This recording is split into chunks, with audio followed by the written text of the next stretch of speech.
여러분 안녕하세요. 반갑습니다. 오늘은 로보틱 프로세스 오토메이션 RPA, 로봇 프로세스 자동화와 비즈니스 트렌드 두 번째 시간으로 지난 시간에 이어서 로봇 프로세스 자동화에 대해서 조금 더 배워보도록 하겠습니다. 오늘 이 시간에는 자동화, 오토메이션에 대해서 조금 더 배워보겠고요. 그리고 오토메이션과 그리고 다른 어떤 최신 기술, AI 같은 기술의 융합에 대해서 배워보도록 하겠습니다. 그리고 RPA, 로봇 프로세스 자동화에 대한 여러 가지 오해와 실제 진실들, 그리고 RPA가 적용됐던 여러 가지 예시, 그리고 RPA가 가지고 있는 여러 가지 효용성, 그리고 그 프로세스 자동화의 적용 가능성에 대해서 배워보도록 하겠습니다.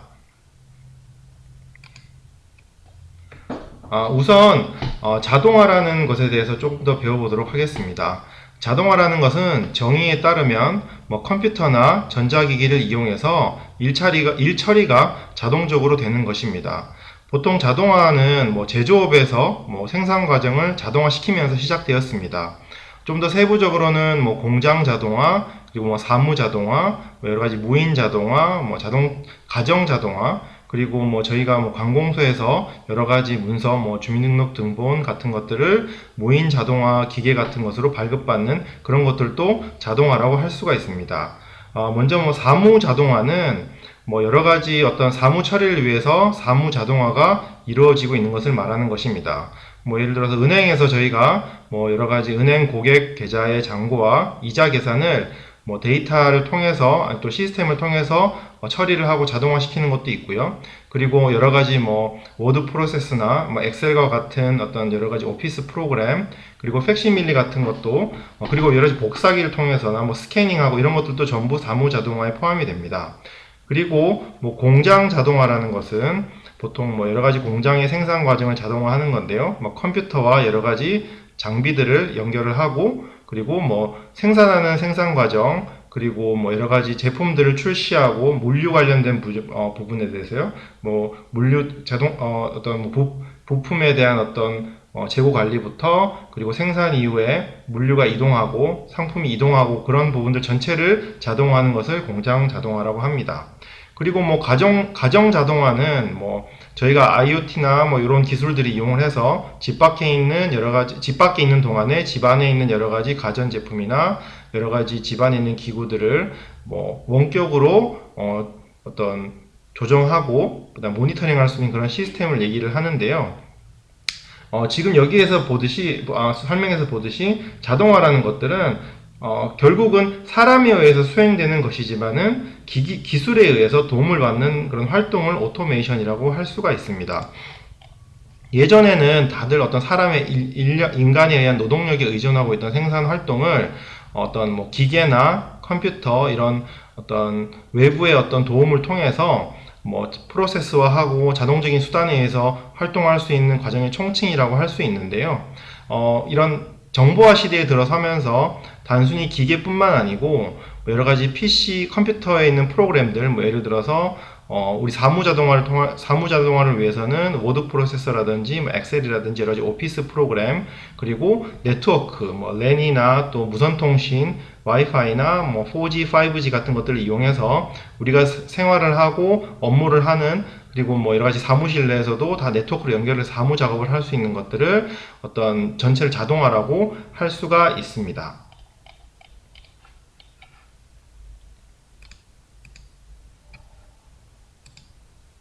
그러면 RPA는 로봇 프로세스 자동화인데요. RPA와 어떤 다른 기술들이 융합이 되는 것에 대한 좀 더 배워보도록 하겠습니다.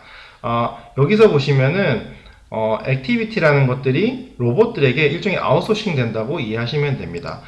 저희가 전 시간에서 배웠듯이 소프트웨어 로봇이라고 어떤 기계적인 로봇이 아니고 우리가 어떤 사무적인 업무를 하든 아니면 이메일을 보내든 어떤 문서를 작성을 하든 우리가 하던 어떤 사무적인 프로세스 업무를 소프트웨어라는 로봇한테 우리가 하는 일을 일종의 외주, 아웃소싱을 준다고 이해를 하시면 됩니다. 실제적 우리가 업무는 사람이 하는 것이고 그 결과물에 대한 어떤 활용도 인간이 하는 것이지만은 그런 어떤 결과물을 얻기 위한 사람이 하는 여러 가지 수작업들, 매뉴얼적인 작업들, 활동들을 로봇에게 외주를 주는 것이라고 생각을 하면 됩니다. 하지만 기존 로봇이 하는 일들은 기존에 있는 여러 가지 어떤 프로그램이라든지 여러 가지 도구들을 연결을 하고 작업을 하고 하지만 여러 가지 문제가 생기거나 어떤 프로세스의 변경이 생기고 룰이 바뀐다는 그런 부분들은 사람이 직접 처리를 하고 여러 가지 예외라든지 에러가 발생할 때는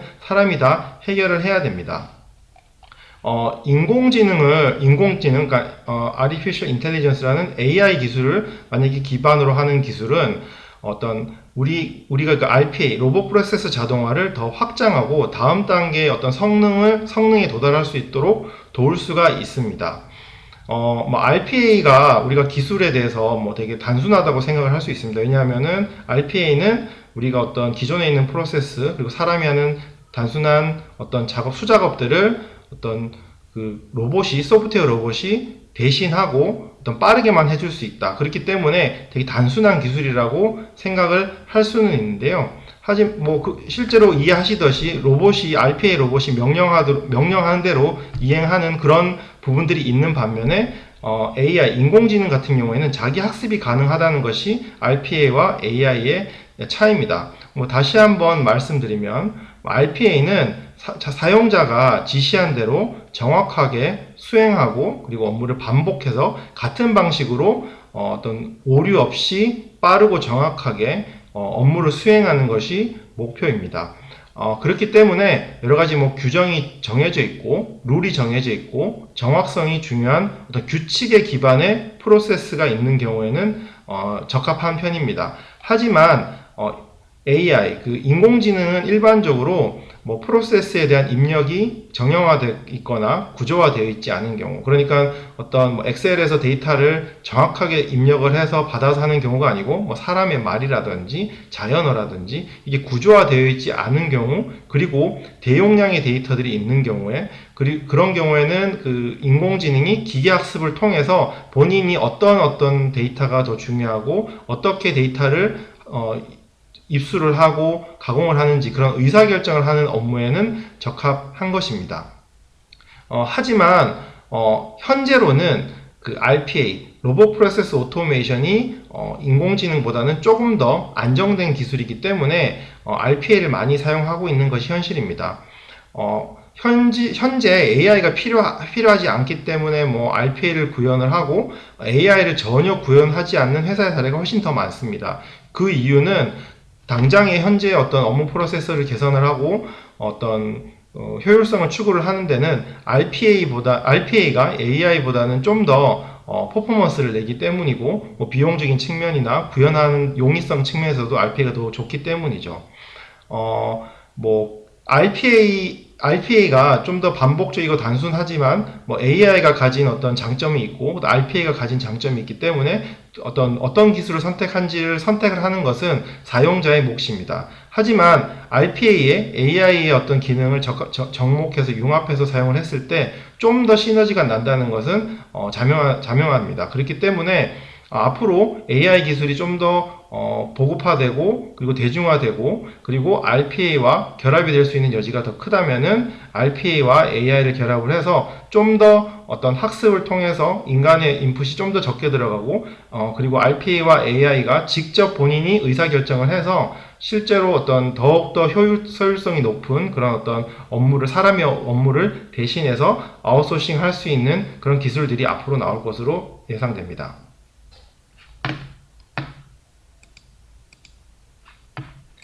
그리고 다음으로 우리가 RPA, 지금까지 우리가 배웠던 RPA, 로봇 프로세스 자동화 여러 가지 배경 지식이라든지 여러 가지 사람들이 가지고 있는 여러 가지 오해와 실제 진실에 대해서 좀 더 학습해 보도록 하겠습니다.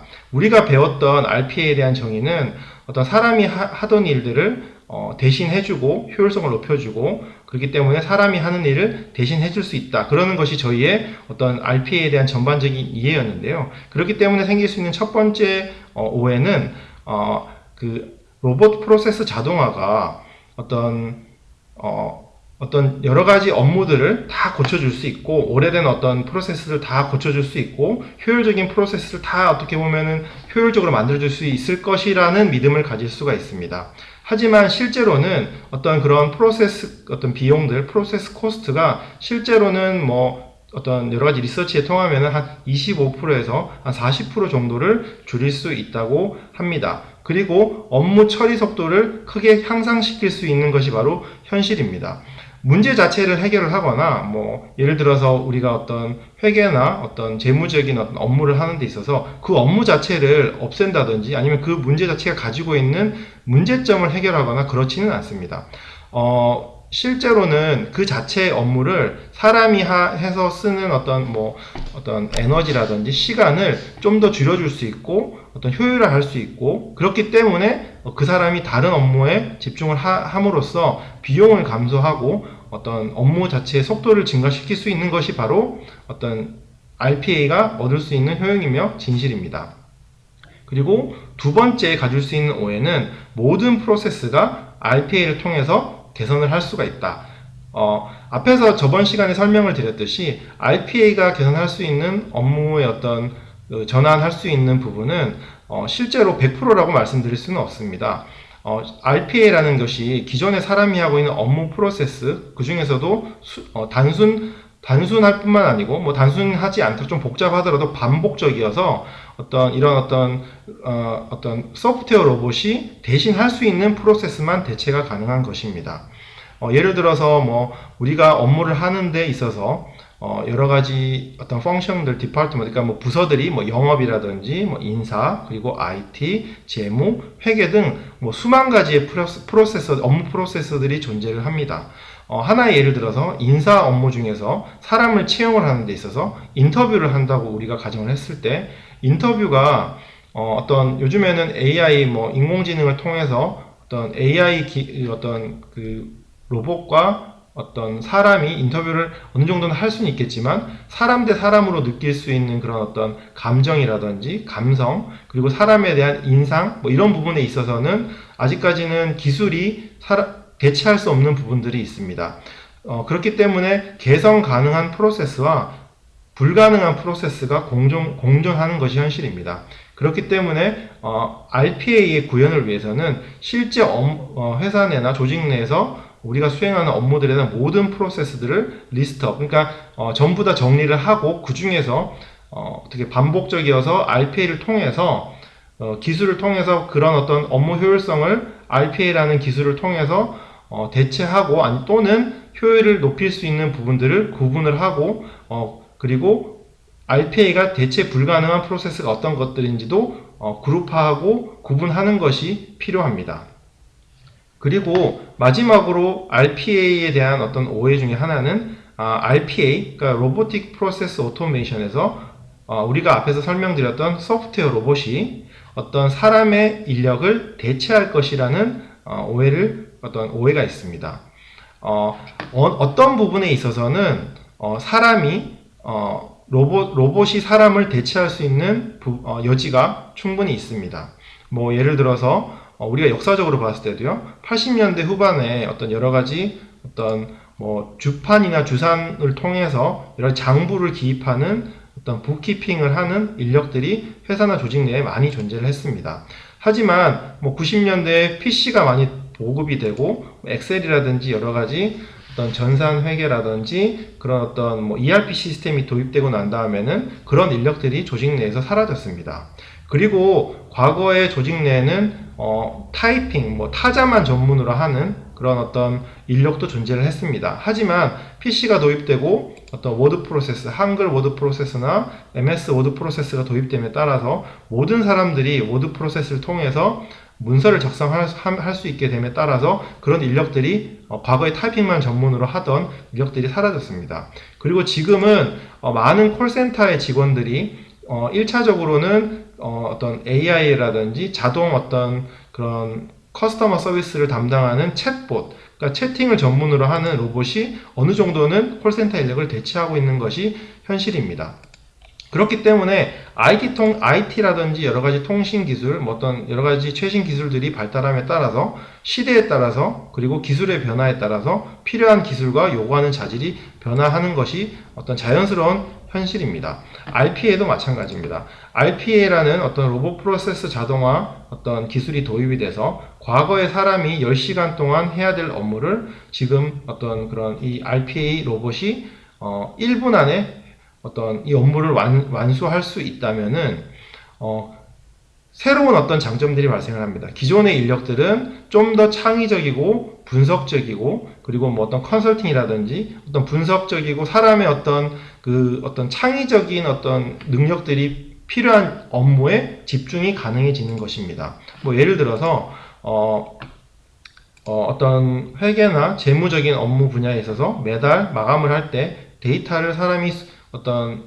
수작업으로 데이터를 수집을 하고 그리고 뭐 데이터를 어떤 엑셀을 통해서 계산을 하고 어떤 마감 데이터를 어떤 도출을 했다면은 지금은 그런 데이터에 그런 어떤 업무를 하던 사람은 어떤 데이터를 분석하고 의미에서 여러 가지 어떤 그 데이터에 계산된 데이터를 의미를 이해를 하고 이 수치의 변화를 통해서 우리가 다음 달에 어떠한 전략을 수립을 해야 되는지 그리고 기존에 있던 불필요한 프로세스가 무엇이고 어떤 프로세스를 개선을 해야 되는지 뭐 이런 어떤 좀 더 분석적이고 창의적이고 컨설팅적인 업무에 집중을 할 수 있을 것입니다.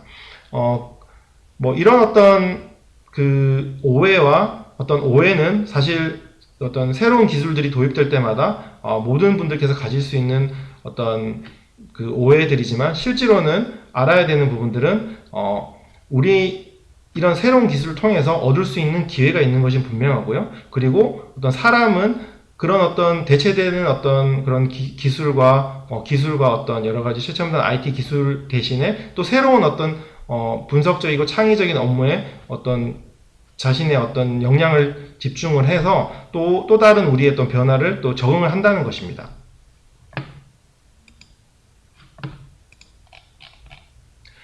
그러면은 RPA가 적용 가능한 분야가 어디 있는지 그냥 우리 주변에서 어떤 업무들을 대체 가능한지 좀 더 배워보도록 하겠습니다.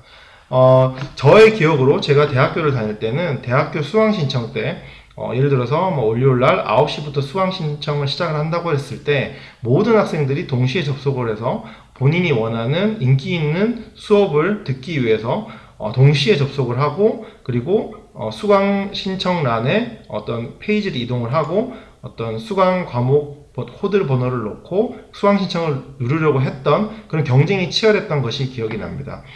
그래서 그때 당시에 사람이 아무리 빨리 하더라도 수강이 마감이 돼서 수강 신청을 실패했던 그런 경험들이 많은데요. 그랬을 때 또 많은 이슈가 됐던 것들이 바로 뭐 매크로라든지 그런 어떤 반복 클릭을 하는 어떤 프로그램을 이용을 해서 수강 신청을 선점했던 그런 어떤 뭐 사례들이 많았던 것으로 기억을 합니다. 그리고 뭐 수강 신청뿐만 아니고 뭐 인기 가수의 콘서트 표를 예매를 할 때나 또는 여러 가지 뭐 스포츠 이벤트들, 뭐 축구 경기 이런 것들, 대표팀 경기 같은 경우에 표를 예매하기 위해 가지고 반복 클릭하는 매크로를 사용했던 그런 사례들이 많이 있었습니다. 그때는 어떤 뭐 키보드나 마우스의 어떤 액티비티, 그 어떤 움직임을 이벤트들을 녹화해서 그대로 그 클릭들을 쭉쭉쭉 이어갈 수 있는 그런 프로그램을 썼다는 걸로 저는 기억을 하고 있는데요. 일종의 그것도 매크로라는 기능을 이용을 해서 어떤 반복적인 어떤 사전 작업을 프로그래밍화해서 다음에 어떤 특정 시간에 활용을 해서 다른 사람보다 로봇을 통해서 훨씬 빠르게 원하는 결과를 얻으려고 했던 것이 바로 그 매크로 기능으로 저는 기억을 하는데요. 이런 어떤 RP의 기본적인 개념, 매크로를 이용을 해서 우리가 실질적으로 여러 어떤 우리 회사 업무라든지 우리 주변의 어떤 단순 업무들을 RPA의 어떤 개념을 통해서 다 효율화하고 어떤 단순 업무를 로봇에게 맡길 수가 있습니다. 예를 들어서 실제 회사 업무를 한번 예를 들어보도록 하겠습니다. 뭐 한 회사에 어떤 직원이 있고 이 사람의 업무 중 하나가 뭐 거래처에서 어떤 연락을 받고 이메일을 받았을 때 어떻게 하면은 이 사람이 뭐 회신을 빠르게 즉각적으로 그리고 뭐 휴일이든 휴가를 갔을 때 할 수 있는 그런 어떤 RPA 로봇을 만들 수 있는지 그리고 어떤 명령을 놓을 수 있는지를 천천히 한번 하나하나 한번 설명을 드리도록 하겠습니다. 어떤 담당자가 그 이메일에 답을 하기 위해서는 회사의 메일 시스템에 로그인을 해야 됩니다. 그리고 메일에 로그인을 하기 위해서는 아이디와 패스워드가 필요하겠죠. 그리고 어떤 특정 발신인의 메일이 도착을 한다면은 그 어떤 아웃룩 같은 메일 프로그램을 더블 클릭을 해서 읽어야 될 것입니다. 그리고 특정 단어라든지 어떤 특정 폼이 양식이 있다는 것을 알면은 첨부 파일을 자동으로 다운로드를 해야 되고, 그리고 다운로드를 한 것 중에서 어떤 그 첨부 파일 안에 있는 어떤 파일의 정해진 위치의 텍스트를 읽고 발췌를 해서 시스템에 또 다른 어떤 뭐 회사 시스템에 로그인을 하고 또 필요한 데이터를 받고 그 다음에 이메일에 어떤 회신을 자동으로 작성을 하고 답을 하는, 그리고 중간에 어떤 뭐 오류가 발생을 한다면은 담당자나 어떤 뭐 서포트 팀에 연락을 한다든지 아니면 뭐 SMS나 카톡을 보낸다든지 뭐 그런 어떤 단순한 업무들이 있는데요. 이런 업무들을 RPA, 그러니까 로봇 프로세스 자동화, 이런 어떤 소프트웨어 로봇에 이 프로세스를 다 입력을 하고 사전 프로그래밍화해서 사람이 하는 업무를 대신할 수 있는 그런 업무들을 실제로 적용할 수 있다는 것입니다. 여기 화면에서 보시듯이 뭐 구매라든지 그리고 회계 관련 업무, 뭐 외상 매입급, 매출 채권, 그 다음에 구매 엔트리, 구매에 대한 데이터를 입력을 한다든지, 조직을 운영하는 데 있어서, 그리고 고객 서비스 쪽, 그리고 뭐 컴플라이언스, 준법 규정, 준법 감시 뭐 이런 부분, 그리고 인사 부분, 이런 부분들이 로봇 프로세스 자동화가 적용 가능한 영역일 것입니다.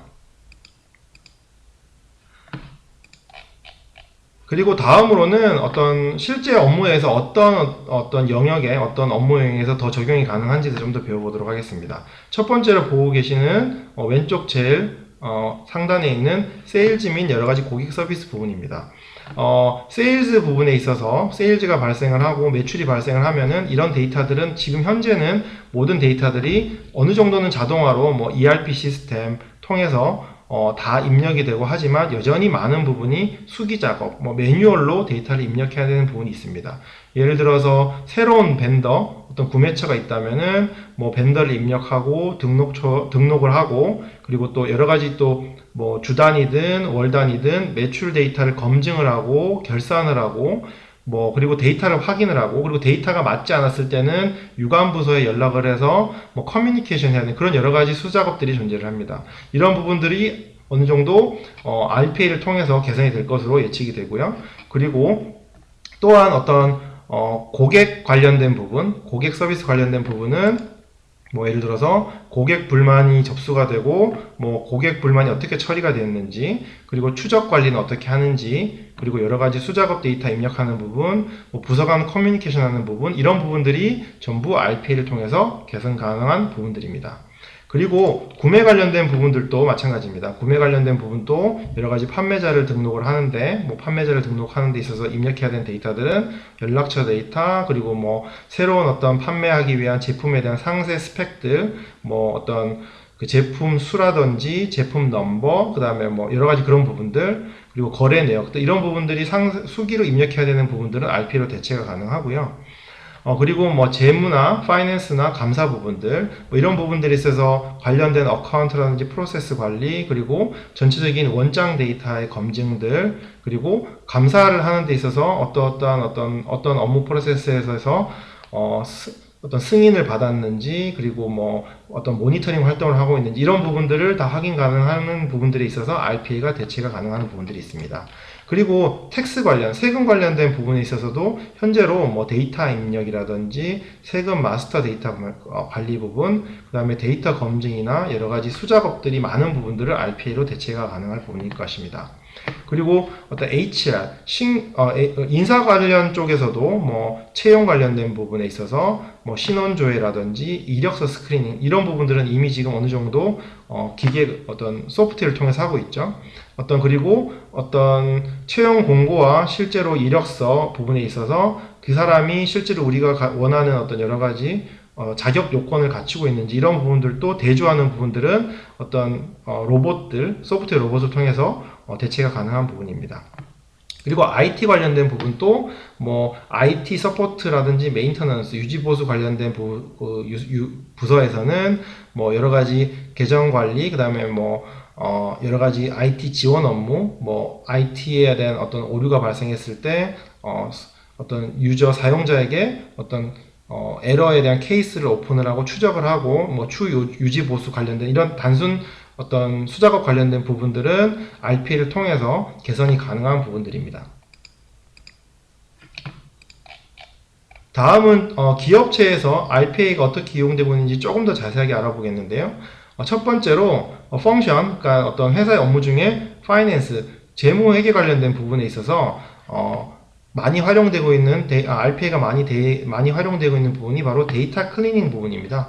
데이터 클리닝이라는 것은 사실 우리가 어떤 데이터 분석을 하고 특히 뭐 재무나 회계 쪽은 전부 다 숫자로 이루어지는 부분들이 많은데요.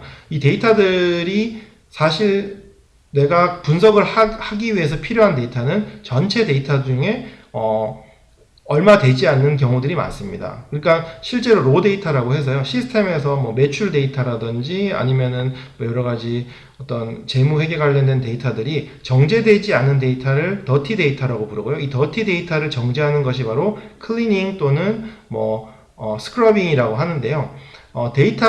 이 데이터들이 뭐 되게 한정된 데이터일 때는 상관이 없지만은 어떤 오류가 있는 데이터들이 늘어나면 늘어날수록 실제로 이런 분석 결과가 무의미해집니다. 그렇기 때문에 데이터를 분석하기 전 단계인 준비하는 단계에서 데이터를 정제를 해줘야 되는데 이 정제하고 이 클리닝하는 과정이 엄청난 많은 수작업들이 들어갑니다.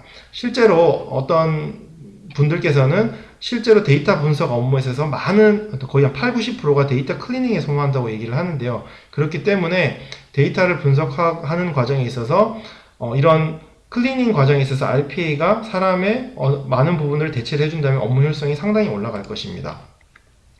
그리고 다음은 컴플라이언스 쪽입니다. 컴플라이언스는 뭐 사전적인 의미로 준법 감시라고도 불리고요. 뭐 준법 경영, 법규 준수, 내부 통제 이런 식으로 번역을 하기는 하는데요.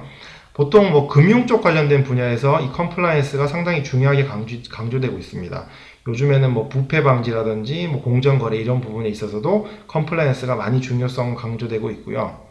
이런 컴플라이언스 업무도 상당히 많은 부분에 있어서 수작업에 의존을 하고 있습니다. 뭐 예를 들어서 프로세스를 진행하는 데 있어서 예를 들어서 어떤 구매라든지 이런 어떤 돈을 지출하는 데 있어서 금액 단위로 해서 예를 들어서 뭐 부서장에게 사인을 받는 어떤 승인을 받는 그런 어떤 회사 내부 규정이 있을 수가 있고 또 더 큰 금액에 있어서는 뭐 부사장이라든지 뭐 사장 승인까지 받아야 되는 그런 어떤 모든 어떤 회사의 규정에 따라서 이런 어떤 회사의 업무가 수행되고 있는지를 확인하는 과정이 바로 어떤 여러 가지 컴플라이언스 업무 중에 하나인데요.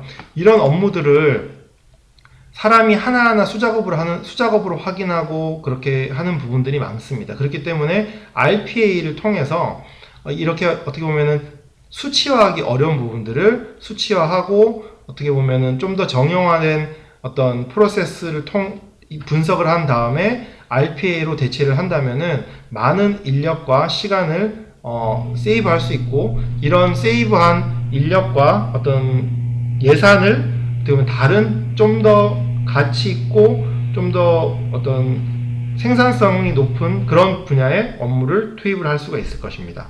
또한 다음으로 마케팅 분야에 대해서 좀 설명을 드리도록 하겠습니다.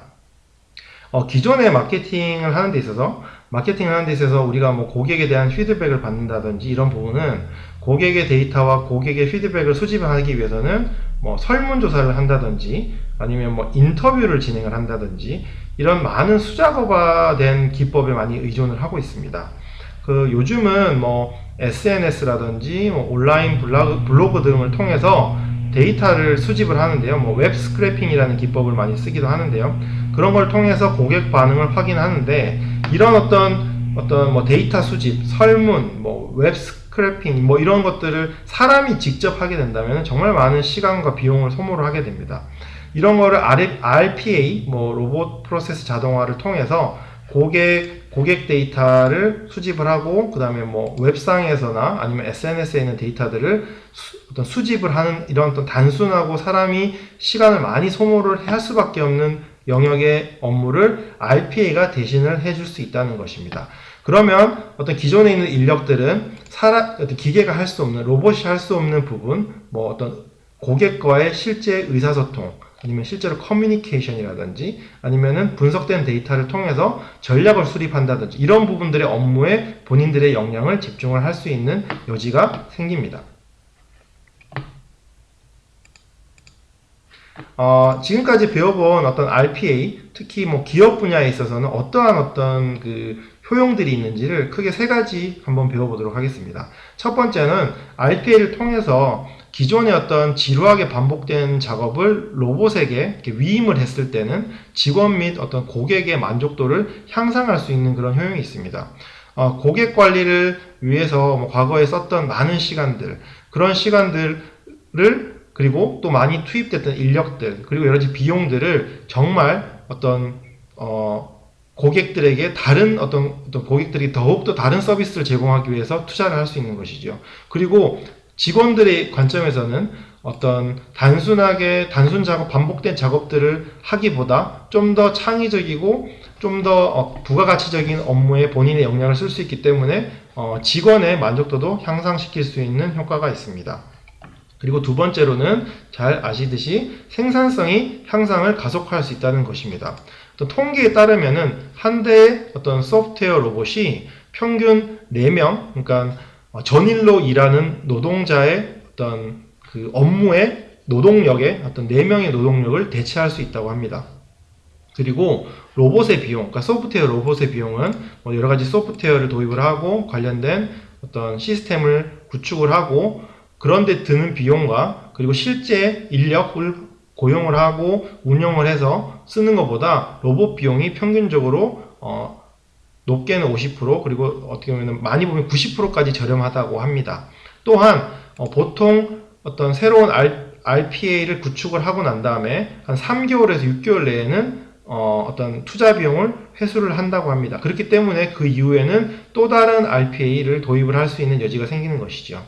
그리고 이러한 RPA를 도입을 하면 모든 어떤 RPA 프로세스들은 실제로 어떤 규격화된 어떤 수치화된 어떤 프로세스를 통해서 분석을 통해서 그런 프로세스들이 RPA를 통해서 사람에서 로봇으로 대체가 되는데요. 그렇기 때문에 이런 모든 RPA를 통해서 수행되는 업무들은 데이터로 남게 되고 로그로 남게 됩니다. 그렇기 때문에 어떤 업무들이 어떻게 수행됐는지 추적하기 쉽겠죠. 사람이 하는 것보다 어떤 시스템에서 모든 데이터를 축적되고 로그화되기 때문에 추적성들은 높아지게 되고, 그리고 사람이 하는 것보다 당연히 프로그램이 하는 것이 오류가 적겠죠. 그리고 어떤 그 결과물의 어떤 프로세스를 통해서 나온 결과물에 대한 어떤 결과물의 품질도 일관되게 유지될 것입니다.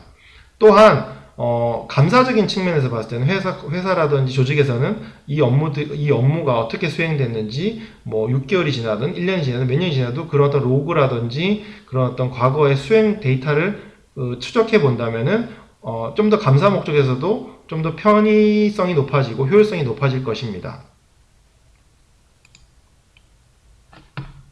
다음은 RPA의 적용 가능성이 다양하지만은 어떤 업무에 따라서 제한이 있다는 게 현실이고, 그런 부분이 어떤 부분들이 있는지 예시를 통해서 좀 더 설명을 드리도록 하겠습니다. 첫 번째 보시면은 백앤 미들 오피스라는 어떤 이런 업무 영역이 있습니다.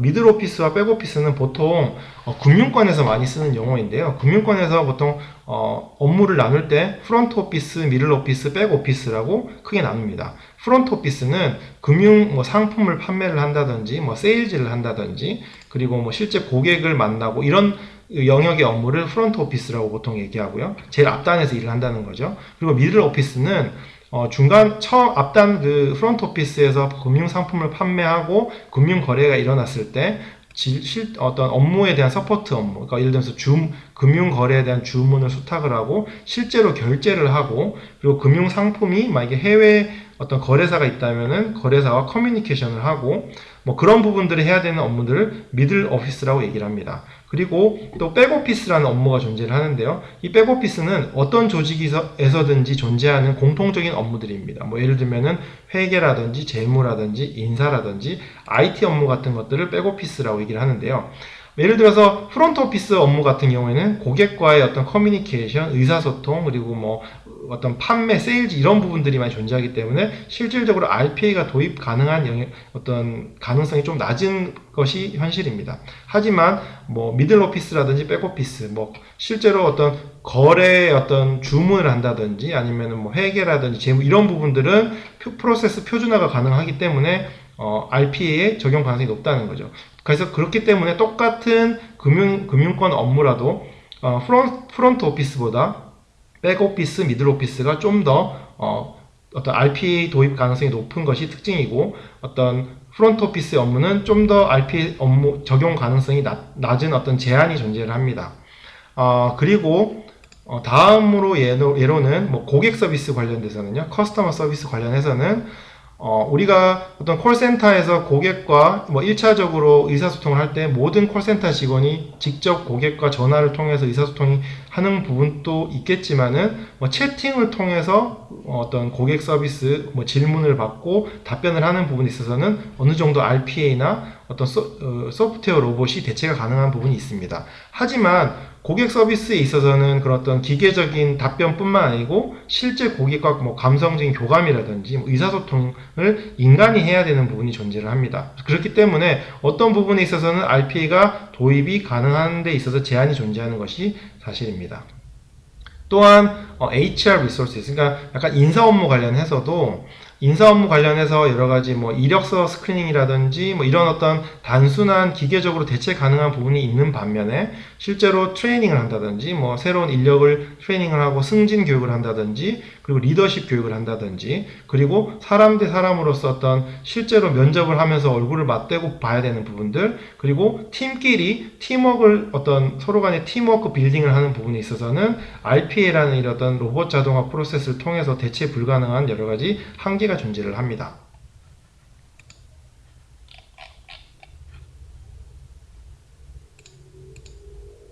네, 오늘 이 시간에는 로봇 프로세스 자동화, RPA에 대해서 공부해 보았는데요.